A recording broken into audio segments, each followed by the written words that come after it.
What's up everybody, and welcome back to the second episode of this build series. In today's episode, we're going to get the motor in place, we're going to mock up motor mounts, we're going to discuss the 3 different options we have for transmissions to run in here, choose one, and start mocking up transmission mounts. After that, we're going to attack more of the interior, so stay tuned.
We just set the motor in place, we're good to go. It'll fit, everything will work out, we'll have tons of space for everything else we need for this motor and this truck in this engine bay. So the next step is we're gonna get rid of this cross member. That way we can put in the motor and transmission all at the same time and get mounts fabbed for those. So the next thing we're gonna work on is getting these fenders taken off. That way we can access the engine bay on both sides, have tons of room to work around the truck, and it'll make life a heck of a lot easier for both of us. So, let's get on it.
Alright guys, well here's a scoop on this thing. We tried to turn it over, nothing happens.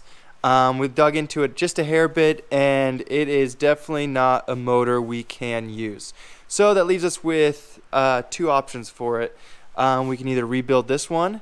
I've gotten some quotes for parts, things like that, and it's going to be pretty expensive. However, we can find a donor truck with the same 6.7, and hopefully that might be a better choice, just because we can grab the transmission, we can grab the wiring harness, we can grab all the computer systems, everything like that. It'll come with the transmission, and I think that might be the best route to go with this. I mean, this motor has 216,000 miles from a 2013 F750, which, if everyone knows, kind of the 11, 12, and kind of 13 are some not so best 6.7s. Obviously you want the 14, 15, and 16. They kind of fix some of their kinks, and so that is no more, and we have to start looking for a new truck. So I guess it's time to go shopping.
So Kyle finished cleaning up the frame for us.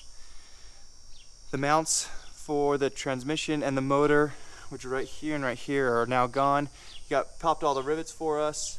We had to remove the steering box in order to do so, but that's all gone. But in the process of doing that, we actually found out that we have a crack in the spring mount right up in there. I don't know if you can see that or not. Right there. And what's actually happening is it's cracked all the way through, and these rivets can completely move. So what could potentially happen is this whole entire front end shifting forward, and that would not be very good. So we're going to find one of those online, get it ordered, switch it out. It won't be that hard to switch it out. Probably take us 20-30 minutes, and we'll be good to go. So next up is to tear down the new truck. So that's going to be a wrap for today's episode. We got the whole entire front end completely torn apart, and unfortunately we can't really do much more until we have the motor and transmission, so I'm going to start looking for a donor truck. In the meantime, I've been tearing out the interior of the F750, and I'm actually at the donor truck right now to start taking off some door components and window tracks and things like that.